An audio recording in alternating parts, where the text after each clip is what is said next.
देखिए, अरविंद अकेला कल्लू ने बहुत ही महंगी घड़ी दे दी है भाई प्रियांशु सिंह को। हाँ, म्यूजिक डायरेक्टर प्रियांशु सिंह को जो है वो राडो की घड़ी। और इसका अगर प्राइस आपको देखना है ना तो ये भाई लाखों में आते हैं। आप यहाँ पर देख सकते हैं, कुछ स्क्रीनशॉट में लगा देता हूँ। 4 लाख, 5 लाख, 7 लाख, 2 लाख, 1.5 लाख, ऐसे मतलब। और ये जो घड़ी है ये 2 लाख से ऊपर का है।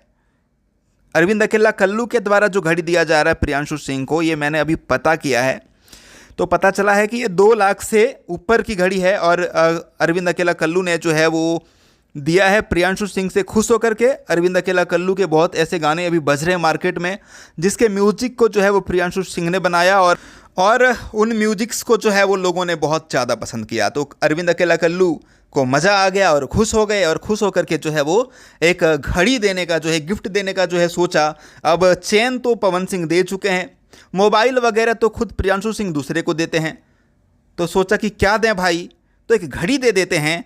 और राडो वॉच जो है वो अरविंद अकेला कल्लू ने दे दिया है प्रियांशु सिंह को। सो आपको ये वीडियो पसंद आया तो लाइक शेयर कर सकते हैं। मैं महेश पांडे, आप लोग देख रहे थे भोजीवुड एंटरटेनमेंट, एक अपडेट था। Love you all.